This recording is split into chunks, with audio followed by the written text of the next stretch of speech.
Our purpose in life is to seek knowledge every single day, then turn around and pass the torch of knowledge on to someone else. If you want to leave a legacy, seek knowledge and pass the torch.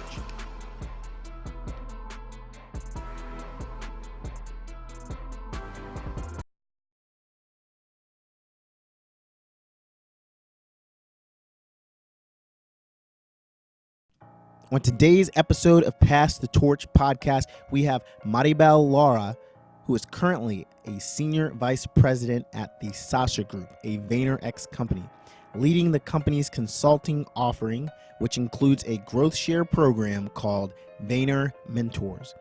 She has been with the Vayner world since 2014, and over that time, her role included reporting to and partnering with CEO Gary Vaynerchuk to execute initiatives tied to the strategic growth of the agency. Maribel is also committed to mentorship in her personal life. It's a practice she has held on to since her time working in college student services. She is particularly passionate about serving as a support and at times inspiration to Latinx women and other women of color who, like her, may not see examples of success that resemble them in their experiences. She mentors by sharing her personal story, which is one of overcoming poverty and personal loss by keeping love as the central focus in all that she does. Join us on today's episode as Maribel Lara passes the torch. All right, we are on another episode of Pass the Torch podcast, and today we are so lucky and excited to have Maribel Lara on the show. Welcome to Pass the Torch podcast. Thanks for having me. Super exciting. Definitely. We know you're busy. Very excited to have you here, and just excited to have a conversation. Really, at the end of the day, I love being able to package conversations you would just normally have, but now with the power of podcasting and recording, we're able to share that with the world. So it's such a good tool, isn't it? Definitely. The first question I ask every guest, and it's always such a personal one, but it's always, what's your why for being on the journey that you're on today, and how did you start down that path? Oh, that's a complicated question.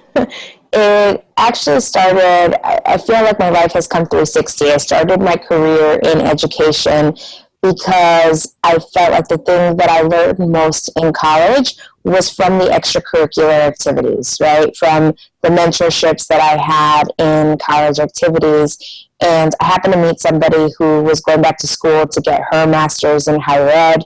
She told me about the program. I said, that's something that I want to do. I want to go back. I want to work at colleges and universities. And I want to be the Latina mentor that I never saw while I was there.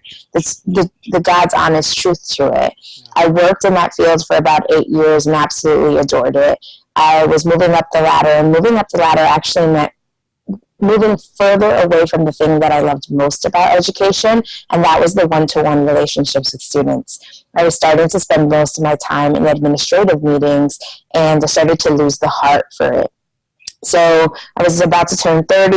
It was a good time to assess what I wanted to do long-term with my career for a number of reasons, including looking at what my skill set was at that point in time and thinking about jobs I never considered because I didn't have exposure to them, similar to the way that I didn't have exposure to mentors that looked like me. I said, I now have an understanding of what marketing is, and I think that my skill set is a really good match for it. So I decided to go back to school for my MBA so that I could make the switch to marketing. This is around the same time that social media was really coming about and becoming part of the conversation that would disrupt marketing. And so I decided that I wanted to focus on social media marketing, even though there were no courses in social media that I could take. And that's really how I landed in marketing and eventually landed in the VaynerMedia world, because Gary Vaynerchuk had built this company that was really the topic of conversation when we talked about how social was changing the marketing landscape. So after doing my runs as a freelancer to eventually get my foot in the door in the agency world. Vayner was the second agency that I landed at, and it was only VaynerMedia when I started. It's now become this holding company called VaynerX with a number of different companies, all of whom tackle communications and business in different ways. And in January, we launched a new company called the Sasha Group. And what's unique about the Sasha Group is that it is focused on small to mid-sized business, which gets Gary back to his roots and interestingly gets me back to my roots in terms of who my first clients were in social media marketing, because as a freelancer, I was working with independent artists and musicians and also working with mom and pop shops in New York City. And I would go to them and say, like, hey, there's this thing called social media, and I know you don't know how to use it. I do know how to use it, and I can teach you how and show you how you can continue to do that for yourself. And interestingly, that's very much what we do today. But today I get to do it now, having had the experience of working with some of the biggest brands in the world, right? We worked with Fortune 100 brands. PepsiCo brands were some of the first brands that I got to work with at Vayner. I've worked with big retail brands, big food brands, alcohol brands. I've worked with Gary, who's one of the biggest like personal brands that there are right there. But what we get to do at the Sasha Group is all about taking that expertise that big companies have and helping SMBs learn from those experiences. Like that, in my opinion, is a pretty awesome job. And that I found the thing that feeds my soul again, and I found it in business. And we're only at the start of it. So I think where we have to go from here is tremendous. I love that. I love that. And I mean, definitely want to dive into more of your work at the Sasha Group, and I'm going back to as you navigated the world, and especially being in rooms that you didn't have a lot of people that look like you. How was that? How did you build the mental fortitude to continue to press on and eventually land where you are today, which is absolutely amazing? It had to be it was a psychological switch. And I'm not exactly sure when it happened, but I definitely think that it was fostered at VaynerMedia. VaynerMedia was a world where, when I started, was incredibly diverse.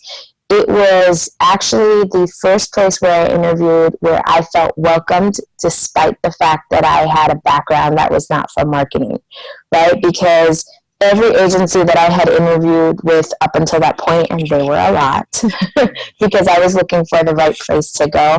But every agency was just like, oh, you didn't come from marketing, you did this other thing. Like, how does that even fit into this? And my first interview at VaynerMedia, the person that I interviewed with, when I told him, or, you know, he had been looking at my resume, and he thought it was so cool that I came from education. And he was just like, we have a lot of young talent here, and you're going to be great at helping us to develop that talent. And I was like, yes, that's exactly right.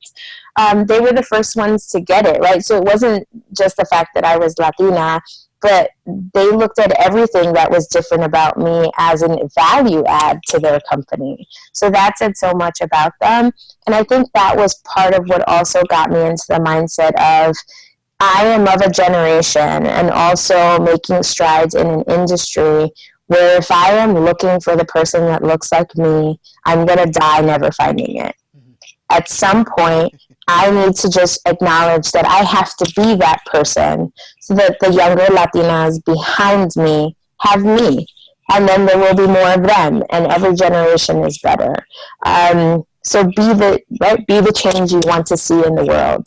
And I reached an age and a point in my life where that finally clicked, that like I had to just be the thing that I had been looking for. I love that. Yeah, no, the diversity of not only complexion but of thought. I love that. So you come from a different background in education, where everybody else might have come from the traditional media type background, but I mean, at the end of the day, if everyone is thinking the exact same type of way, are we actually innovating? How boring, right? And especially in an industry that is responsible for reflecting stories that people connect with. If you don't have folks with diverse experiences helping to concept those stories, then you are only hitting the mark with a small percentage of society. I love that, and it seems like that is a common thread across industry. So you have the media industry. I've recently transitioned to cybersecurity industry, and a lot of the thought is talking about that as well. It doesn't necessarily have to be only computer scientists that are in the room. We need other people from different backgrounds who can look at a problem set and again have different stories to tell and apply Right. that to the situation at hand. So that's absolutely brilliant. Thank you. Yeah, I mean, computer scientists are making tools that non-computer scientists are going to use. Right? So if you're not 100%. actually thinking about the people that are going to use your product, there's a problem. I've had an interesting conversation over the last year in particular. I read an article in the New York Times a few months ago about cashless retail locations, and like what the impact that has on diversity. And every time I walk into, there's so many businesses now that it's like it's all Square, right? Like it's all mobile payment. They don't take cash at all. And what we don't recognize is the limitations that has in terms of like your data collection, right? Like that means there are people that cannot actually purchase a product at your store because there are still people that don't have credit cards. Yeah. Right? Like I have family that still just use their debit card. They don't have an actual credit card. And there are still feelings about how often they should be using it and where they should be using it. So what you're saying without recognizing that you're saying it is that there is a percentage of people that aren't welcome in your business, but also they're taking the sales data and they're applying it holistically as if like everybody in society or everybody in the city, right, has access to their business, but it doesn't. And so as you go a step up, and as business people, if we're looking at consumer data, but part of the consumer data we're looking at is from retail point of purchase that is cashless, it's skewed data. It's actually not taking into account a significant portion of society. That is absolutely profound, and it's very true. Which is why these rooms that we're entering, you gotta have an absolute broad backgrounds and interest groups so that everybody is represented. And I think we're getting closer to that. The fact that we're even having this conversation today, right? The fact that we're even in our industries, that is a testament that we are moving in the right direction. Are we there yet? No, absolutely not. Well, look, the fact that you have a podcast and that we can have this conversation and that you don't need to go through gatekeepers to share this conversation is the big deal. Absolutely. I was just talking to my wife and brother actually this morning. We were talking about Lil Nas and Billy Ray Cyrus and Old Town Road, and it just like blows our mind. Again, that story. The power of social media. He credits the internet being able to not have to go through gatekeepers. Back in the day, he would have had to go to L.A. and talk to someone about getting his song out to the different distribution channels. Here, he was able to buy the beat for $30. That's absolutely insane. It's crazy. And get it out there. So we are living in different times. If you're motivated, if you have a story, if you have value to bring out there, it's really hard to stop you. Yeah, it really is. It really is. And just put it out there. If it's quality, people will find it and they will share it because that's how word of mouth has always worked. Absolutely. And with you working at and being a senior vice president at the Sasha Group, which is pretty amazing. Where does that name come from, the Sasha Group? So Sasha is Gary's father's name. And for him, it was honoring his dad, which is where he got his start in business, right? Like if you're going to start a company that is focused on small to mid-sized business, then what a beautiful tribute to name it after the man who gave you your start in that, where you learned your first lessons and some really big lessons. And as we were thinking about the name, one of the copywriters that, was helping us work on our assets, did some research and did some digging and found out that the name Sasha actually means helper. Oh, wow. And that's what we want to do at the end of the day, right? Like I'm not going to, look, we're not a nonprofit organization. We are also in business, but so much of what we do is providing help in a space that we believe doesn't have the same kind of resources, right? So you've got a lot of conversations around VC and angel investors for startup organizations, and then big companies like the Chases and the Pepsis can afford agency relationships, but what about that group in the middle? Mm-hmm. Like, we believe that they had been underserved and that we had some value that we could provide them, and that's what the Sasha Group is. I love that. The name Helper, like, so even going into that, you didn't know that, discovering that, that's absolutely pretty amazing. And I just think about legacy. So in Mentorch, which Pass the Torch podcast is a subordinate podcast from, our mantra is leave a legacy, and I love that. So that having the Sasha Group, that is probably in my mind, and correct me if I'm wrong, but that's a huge like tribute to legacy. And again, building an organization that's gonna help other people, that gives me chills. That's awesome. Yeah, like we have a heart in our logo. Like, I can't tell you how much when I saw that logo and I was like, I want a tattoo of this logo. It's so amazing. Yeah. I tweeted something a few months ago. So 2 years ago, I set this intention, right? I've now been in the Vayner world for 5 years. Mm-hmm. 3 years in, I was like, I've been really introspective. I've been very focused on getting my career right, getting my life right, because I had overcome some personal hurdles, some significant loss that required me like getting myself set. 3 years ago, I felt like I was finally like able to breathe, and that I wasn't climbing anymore, but rather was like kind of settled in most of the parts of my life. And I made a conscious effort. I said, it's time to get back into actively like having mentorship conversations. I verbalized this to people 2 years ago, and now you fast forward, and in January we launched the Sasha Group, and I lead the consulting offering, and the premier program in our consulting offering is called VaynerMentors. That gives me chills. Right, too. So like, to me, the universe could not give me a bigger sign that I am on the right path, that I am doing the work that I am supposed to be doing. 100%. No, that's crazy. It's I talked to my godfather before he passed away, and I was asking him a similar question: is how do you know you're on the right path? How do you know? So he's a reverend. I said, how do you know you're supposed to be a reverend? He said, you can't run from it. There's going to be things in your life that it's just going to keep coming up.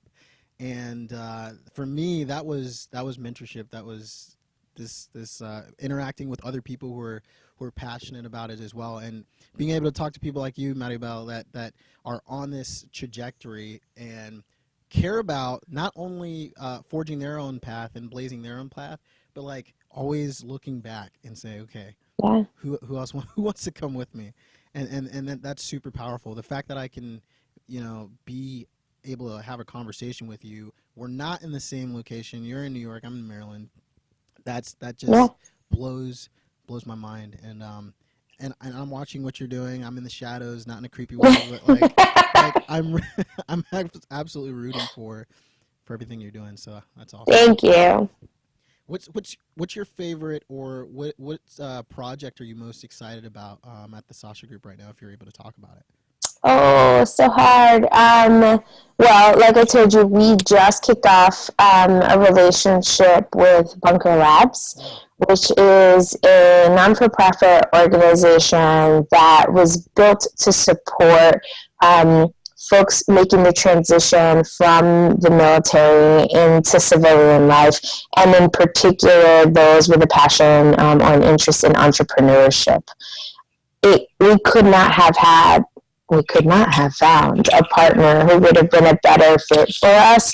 They have an incubator program. They're connecting these entrepreneurs to each other.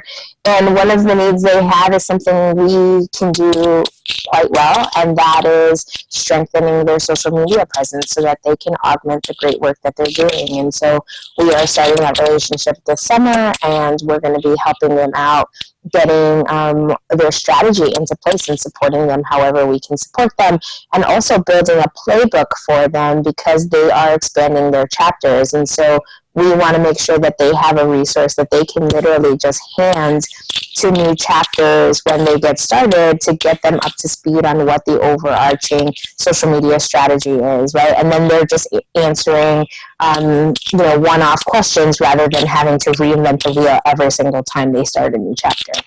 No, that's huge. That's something that's very close to my heart. We were talking a little bit before we started recording, and I told you I was an active duty Marine. Everybody who wears the uniform, one day they transition, and it's probably, especially big bad Marines, are not going to admit, but that's a scary time.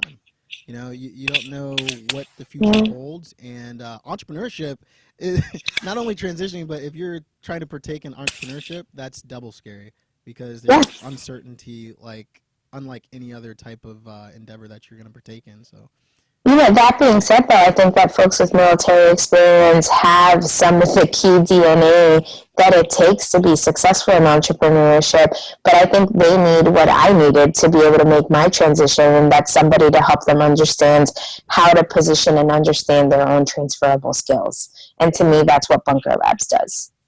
Absolutely. Yeah, no, I'm a big fan. And I will definitely be watching this closely as awesome. We'll get you involved for sure. Definitely. So, growing up, and especially now, how does mentorship play a role in your life? You said that you want to get more involved. Do you have mentors out there now, or you're still forging ahead, even though you might not have those people who are able to help you? You're reaching back. How is that playing out? So this is interesting, and I would love your take on it. I now struggle with, I don't call them mentor-mentee relationships. I call them mentorship relationships, but I don't designate one person the mentor and one person the mentee. Because the thing that I have found over the last 2 years in particular is I am in mentorship relationships with several women who are younger than me, and I have learned as much from them as I think they have learned from me, because they come from a different generation, right? Being public and telling your story is something that comes so naturally to them because they've had social media for the bulk of their life, right? And so those women are helping me be more forward with telling my story, right? Like, there's still a good component of me that's an introvert. I would be perfectly happy to sit at home and just lay under a blanket and not necessarily engage, right? I engage, and I'm pretty good at it, because being an introvert doesn't mean that you're bad at public speaking or having conversations with people. Right. It just means you prefer isolation sometimes. Right. But they have been exceptional in helping me. They are reflecting back what they're hearing from me and what they're taking my story.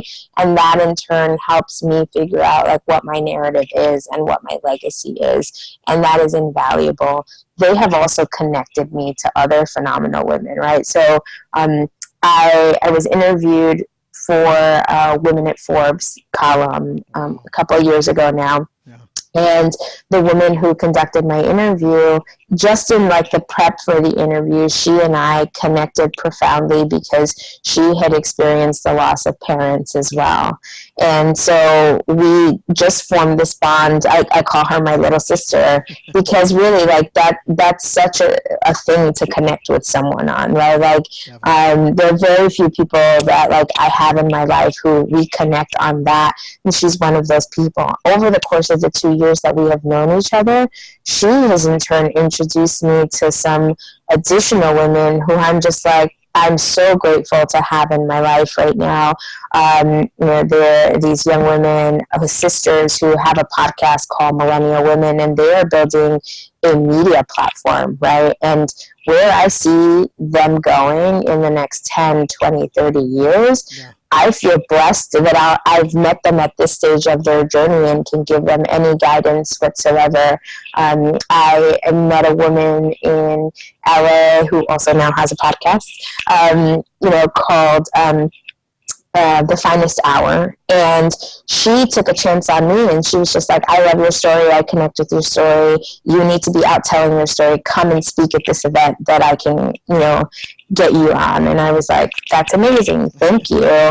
And she's now building her own business and building her own media platform, and I feel blessed that I can be part of that. So I've gotten to the point in my life where, like, if nothing changed for me professional, I would be great, right? Like, I would be perfectly happy with this life that I have built. But I now know through these relationships, through these mentorship relationships where we are giving to each other, that 10 years from now, I'm going to be able to look at a number of media platforms, personal brands, companies, and be able to say that I saw that journey and that I touched it, even in very small ways, and that's my legacy. That's huge. That's absolutely huge. And it's interesting that, there is that struggle because my team and I, we've had that same conversation of okay, yes, I'm the mentor in this relationship, but the amount of value I'm getting from, like, I'm the person who's supposed to be instilling and passing on the torch to you, and I'm getting a lot of value from this. Yeah, I think there's like an ebb and flow, and we just give to each other. Absolutely. And yeah, there's seasons. I mean, some relationships too. Like there's this misconception that mentor and mentee relationships have to be every single day. There's some of my best mentors I talk to maybe every few months, and it's a great exchange. But I don't talk every day. And, I don't even talk to my sister every day, and she hates me for it. But like I'm really bad at the phone. It's not my forte, right? My best friend and I, like, now we're talking more because she's in between jobs. But when we're both like in our hustle, you know, that's me personally. And so, like, the folks that I surround myself with are the people who don't hold a grudge, like where we can pick up right where we left off. But yeah, I have mentorship relationships. So I still meet periodically with one of the first bosses that I had at VaynerMedia, who was a tremendous support to me. Right, like when I came in, he was very candid with me about the things that were needed on the team that I was coming into and what he expected of me. He gave me so much room to, like, be smart and be strategic, but I always knew that he was there when I needed him. Right, but he was like, I'm here. Like, there are guardrails. You are safe, but I want you to go. But he was also very vocal about that. He didn't just set it up that way and hope that I would figure it out. He gave me the guidelines. I'm here when you need me, but you've got this, right? And to have somebody say that to you is a really big deal. And so to this day, I still connect with him. You know, we both catch up on how we're doing, and it's nice to continue to have that guidance. So it's really interesting, and I don't know how this comment's going to play out. but so Eileen and I, we have an 8-month at home, and I feel like you know, being a new father has taught me so much about just psychology and mentorship in general as well. And it's interesting. So what you just said, describe it. You know, I feel like it's similar to the same way. My wife was watching our son, right? He was playing, and he looked back, and he saw that she was there, and he was like, cool, and then just played, and it was going wild. And that's all he needed. And I was like, huh. That's really similar to mentorship. You need to allow people the space and the flexibility to grow, and you don't have to hover over them and show each and every step. And I thought that was amazing, and that's great. You had a boss who said, "Hey, look, this is what you do. This is what you're able to do." In the military, we call them left and right lateral limits. Go wild. Go create something. Grow, and I think that's amazing. And like, a lot of these things I'll watch my son, or I'll have conversations with my wife, and I'm like, there's so many similarities here, but I can't tell this person, look, I was talking to my baby, and no, he's great. And I will say this, before he left the company, because he's now working somewhere else, he gave myself and another colleague another challenge, and I still love this one. So he sort of recognized we were at a different phase at our careers at that point. And he goes, okay, my new challenge to you, he said, you have to go and break something. Go find something that is, like, totally ready to fall off, right? Where the wheels are ready to go, break it and build something new. Right, so it's also amazing when you find those people who recognize, oh, we're at a different stage here. Okay, now here's the new chapter. Let's go. 100%. That's it. If I'm watching you, Maribel, and I'm like, wow, I love what you're doing. Um, I would love for you to be my mentor. How do I make something like that happen necessarily? And then if I'm lucky enough to do that, what are your expectations for me as my mentor? Yeah. So a lot of the relationships that I am in right now are because people asked. Hmm. All they had to do was ask. And that seems so easy and so like, it's not that easy. But sometimes it is because I can look back on my own life where I didn't ask. Right? There was somebody that I probably would have loved to have had a conversation with. And I didn't ask because I told myself there was no way they would want to do it Yeah. or I was going to be bothering them. Hey, the worst thing that could happen is the person says no, right? I can't at this time, like I'm stretched too thin, or just like flat no without even giving you a reason. But it's the same result as if you had never asked. So what's the difference, right? Whereas you have a possibility of gaining something if you ask. So first thing is ask. It can look a variety of different ways. I have had people just send me a straight out question on Instagram and I will answer it.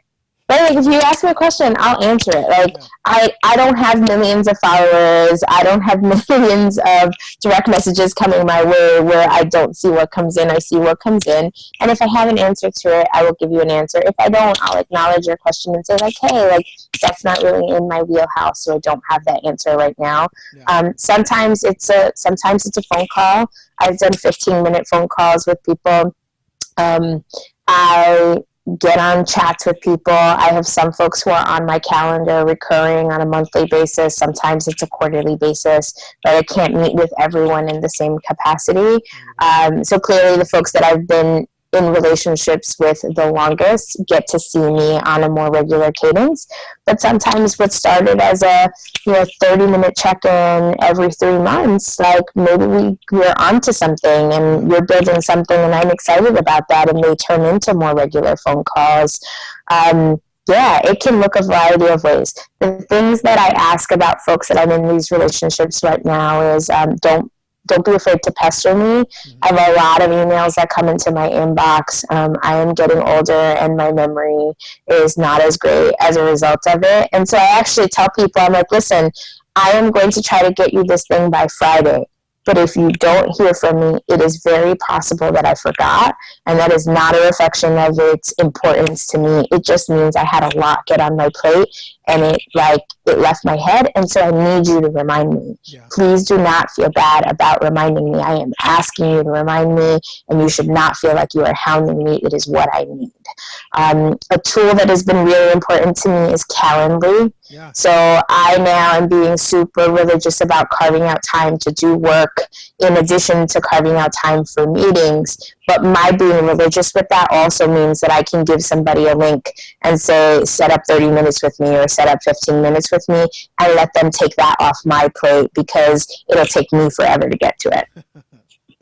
Definitely. No, I love that. So if you're listening to this show right now and you're hearing what Maribel's saying and you're like, oh, okay, don't self-select yourself. Thank you. Let Maribel do that, okay? Yes. And Yes. following her content, watching this podcast, listening to this podcast, watching Maribel on Instagram, like that is a way to get mentored. I think we need to really realize that. Like, there's great content. I know she's throwing down gems and different stories and stuff like that. You can lack of a better term, scrape that information and it's valuable. It's valuable. Yeah.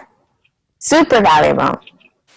Most definitely. So again, stay there, stay engaged, and the hearing no is not that bad. I know it sounds like rejection sucks. I get it, but you're just at the same place you started, right? And then you keep going. And but also ask 10 people, right? Like if you tell me you can't find 10 people on Instagram who are sharing messages that inspire you, you're lying. Because I've got like 100 in my feed right now that give me gems that keep me going. Mm-hmm. You can find 10 people. Reach out to those 10 people. I guarantee you will get at least one yes. And I would be shocked if you didn't get more than one yes or like more than one answer. Also, be conscious, right? If somebody has a lot of followers or based on what you see on Instagram, it looks like they travel a lot. Like, then make the initial ask something that's light touch. Yeah. Right? Like, ask the question on Instagram rather than just ask for a call. Say, could I get 5 minutes with you? Or could I get 15 minutes with you? Like, be realistic of what you're asking for the person. Most definitely. Most definitely. Wow. Okay. Uh, just curious. I mean, you're obviously a driven person. I can literally hear the passion. It just it's super clear and obvious. Thank you. What is a poem or a short passage or a mantra, if at all, that you reference or you look to, or it's just something that motivates you when times are hard, or to keep your passion on fire? My go-to always. I lost my parents in back-to-back years while I was getting my MBA and when I had finished my MBA. So it was the hardest period of my life. And the serenity prayer was my mantra. I love it. Right? Like, just give me the ability to like see what is in my control, what is not in my control. Like, just help me to get through those things. I also surround myself these days with folks who write a lot of affirmations. And so I follow people like Annie the Alchemist and Young Pueblo on Instagram, and just those little nuggets coming through my stream, right? And every once in a while, I take a photo of those and I share them on my Instagram story, or I'll like bookmark them for myself so I can go back to them at a later phase. But surround yourself with the positivity you need sometimes to get through the day. That's absolutely huge. So my wife will tell you, and it probably drives her crazy, and I'm trying to be more conscious about it. But I will play videos in the morning before I get to work, and it's all positive affirmations, things like that, just to rewire, because especially today, especially if your TV channel or your device is set to the wrong thing, and you're passively allowing those things to enter, it wires your brain. No matter what, your brain's gonna be wired. So again, I love that. If you're deliberately putting positive stuff in, if you're deliberately digesting things that are gonna move you forward, that's the key.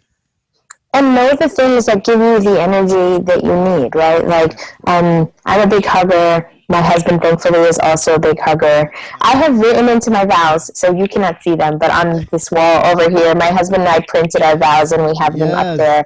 And in my vows, I actually say that hugs are available, like, on demand, at will, whenever. But there is energy, right? Like, and I mean, like, get up, stand up, and like embrace each other. And that doesn't have to be a partner, right? Like, that could be a parent, it could be your best friend, it could be an aunt or an uncle, but like, find people who also give you energy. There's energy in people, right? Like, go to a dog park. Dogs are an amazing vehicle for, like, I'm not even kidding. Like, they are an amazing vehicle for positivity. So if you don't have your own, we borrow people's dogs. We do. There's always a borrowed dog in my apartment. They're amazing, right? So, like, start to recognize. It is never too early to start to recognize what are the things that help you snap out of it. What are the things that give you that little bit of energy to get through the thing that you need to get through today? And keep a list of those and go back to them when you need them. 100%. We've arrived at the last part of Past the Podcast. It's gone so crazy. Obviously, this podcast is on fire because we have Maribel here. Just dropping the fire. Fuego. That's it. Tortors, we've arrived. My favorite part. At the point in our program where I guess Maribel has 1 minute, and it can be way shorter than that. Okay. To pass the torch and leave a legacy. What, in 1 minute? We all know that a mentor is a person who's achieved a level of success that we desire, or can effectively guide us to success as well.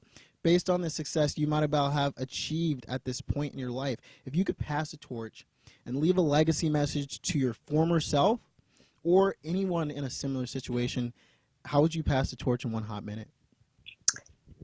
Be kind to yourself.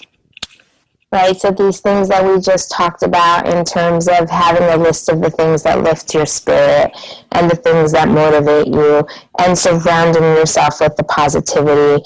At my lowest point, I was my biggest critic. At times, I was my only critic, and it's making me emotional because I'm talking to my younger self. But like, I have probably been my biggest critic. I have been the loudest person saying, like, you're a loser. And I think that we all could recognize that oftentimes it is us. It's not people around us. And so make the voice inside yourself that is the caretaker, the loudest voice.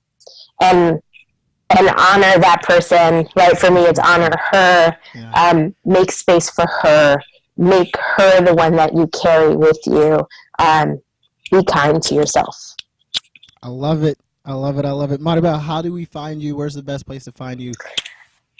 Instagram these days. So I am Latina_sweetie. I wear my Latinidad on my arm. I like a badge very, very proudly. Yes. So you can definitely find me on there. You can also find me on LinkedIn. We're in a professional capacity. So if you try to link in with me on LinkedIn, send me a message.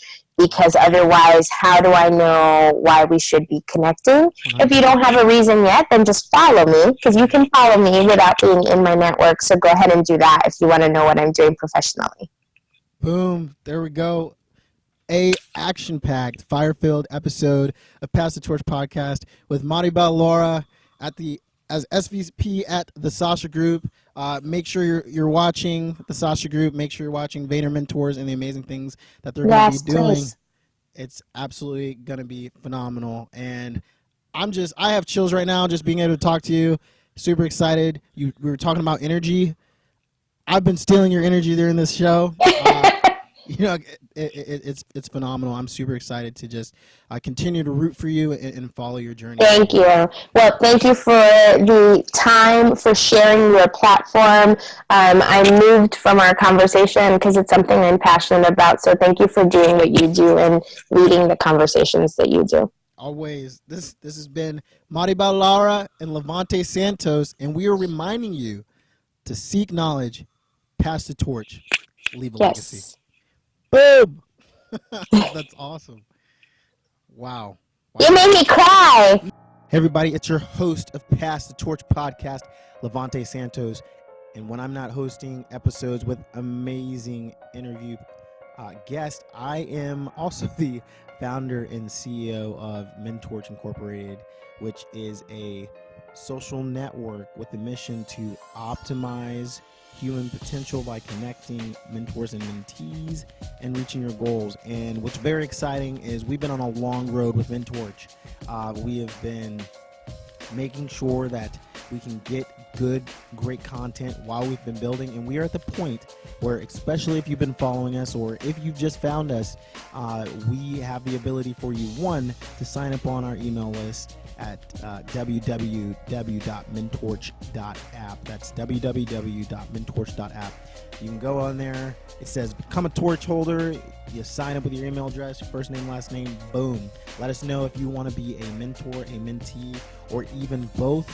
We'll get you on the email list, and we'll make sure that we're pushing updates to you as much as we possibly can. Also, if you're interested, because the biggest thing about Mentorch is being able to get you on the platform and connect with other people who are trying to make a difference in their lives and make a difference in the lives of others, is if you want to beta test the platform, let us know by joining the email list. And once you've done that, there's going to be instructions in the email for you to then join the beta testing group.